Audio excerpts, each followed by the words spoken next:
All right, stand by. 10 seconds. Camera one. Count. Ready, camera two. Record. 3, 2, 1. Record. Greetings and thanks for joining us. This is The Rundown, where we run down some of the big stories making headlines. I'm your host, John Phillips. Joining us from Washington, D.C. is PJTV contributor Michelle Fields. And here in studio, we're joined by the host of the Tammy Bruce radio show. You can get her online at tammybruce.com, Tammy Bruce. On today's show, we're talking about the 3 grossest stories of the year. And I'll go first since I'm easily squeamish. My pick for grossest story is the ISIS beheading of Americans. The terror group used social media sites to help spread the message of hate this summer. They used those sites to show the world gruesome video of beheadings of American journalists. One of those journalists was Steven Stotloff. The 31-year-old was captured in Syria back in August of last year. The other American who was beheaded by ISIS is James Foley. ISIS claimed the beheadings were in retaliation for U.S. airstrikes on Iraq. And I have to admit, Tammy, I couldn't sit through the video. I just saw the pictures that were put in the newspapers. I know we should probably watch it just to make sure that we understand the evil that we're up against. I can't do it. Could you? When they first began with the Gulf War, I watched one, and it forever pollutes your mind. And yet, I don't regret it. I will never watch another one, because it does reinforce the truth of what's occurring. And it kind of, it galvanizes you for the fight. And so you don't have to imagine that maybe this isn't really happening or it's not what they're really doing. But I don't think everyone has to watch. But in the beginning, when this began with the wars and ISIS and Al-Qaeda, I should say way back with Al-Qaeda, many of us did just so that we, could really kind of steel ourselves to the nature of what was occurring. Did it disrupt your sleep patterns? Oh, absolutely. I mean, it's to this day, it literally is embedded in you. For the people that suffer that, and for the families that suffer it, you explain it that, look, this is our work. It's almost like you owe it to maybe some of the victims to watch, to at least have, like what they went through is nothing to what we go through watching it. But it's not something you have to do. But I think for someone in my position, others in news media, one must. So I don't regret it, but I'll never do it again. Michelle, suppose that you're the editor of the New York Post, and one of these videos comes in, and you have dramatic video, you have dramatic pictures. Would you put something gruesome on the front page of your paper, or would you sanitize it before you put it out? On the front page, I would sanitize it before I put it out. I mean, there are children who walk by newsstands who would see something like this, and what it is it's horrific. When I was in high school, I watched a beheading video from Al-Qaeda, and that stuck with me. And when I watched these videos, the beheading videos, but right before they actually beheaded the person, I paused it.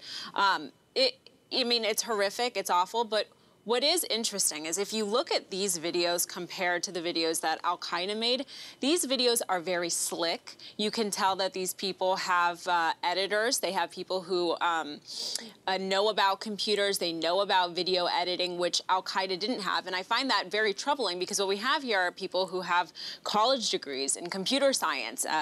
ISIS actually has an app for the Android. These are people who are very intelligent, have college degrees from Western colleges, and I think that is very scary. That is probably, I think, makes ISIS more, scarier than Al-Qaeda because of the fact that they have Westerners who are educated. And I think with Al-Qaeda, they didn't have that technology. It's an argument to not encourage us to be educating all of the Middle East, because I don't see any major benefits except for royal families getting richer and here's what happens. The universities charge them more, so they make money. And and the royal families and nations, give millions of dollars, and they get buildings named after them. And Saudi Arabia is funding major work at Harvard, and suddenly the entire curriculum changes when it comes to how you present what's going on in the world. Tammy, you're up next. Well, my pick for the grossest story of the year goes to Ebola, specifically Ebola vomiting. Yeah, it's been all over the news, of course, from patient zero vomiting outside his apartment building to stories of the vomit cleanup. You may recall a woman vomited in the parking lot of the Pentagon, but she didn't have Ebola. And then there's the Nigerian passenger who vomited on the plane in his seat and then later died on the plane. He also did not have Ebola. But all of these Ebola stories, of course, make me want to, well, vomit. At the same time, even with whatever goes on, I'm sure people have always been vomiting. But now it's going to be in the news. If you're in public and you throw up, it's going to be in the news. If you're on a plane. And so we're not going to be able to get away from the coverage of what normally we would have been spared of people having the vomiting. You know, I just want to buy a house in Montana and live in a bunker and never come out. You're going to write a manifesto? I think so. Yeah. Because just the thought, airplanes are germ factories to begin with. Yeah. This is before Ebola. You go on, they recycle the air. They never clean the trays. God knows what's on the cups that they give you and the food that they give you if that was clean. Can you imagine sitting next to the Nigerian who's vomiting at his seat? Oh, every time I go, I sit next to someone who, if they don't have Ebola, they have something Ebola adjacent. Marburg, maybe? Oh, yeah. They right. throw their purse down on the seat. It opens up. You see 1,400 pill bottles. It looks like Graceland in there.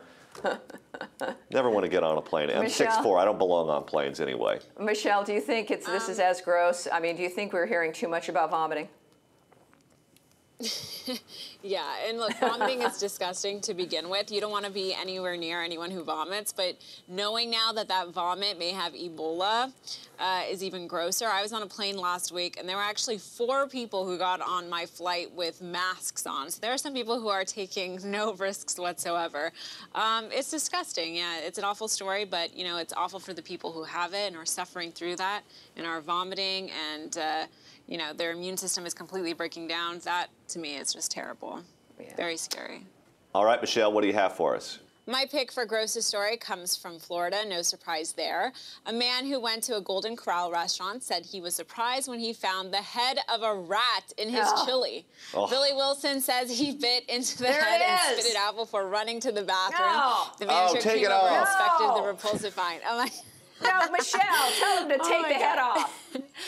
Wilson says he went to the emergency room the next day where he was treated and given some medication. The restaurant says it's still investigating and looking into the man's claims. Look at that. That is so No, don't disgusting. say look at that. Can you imagine?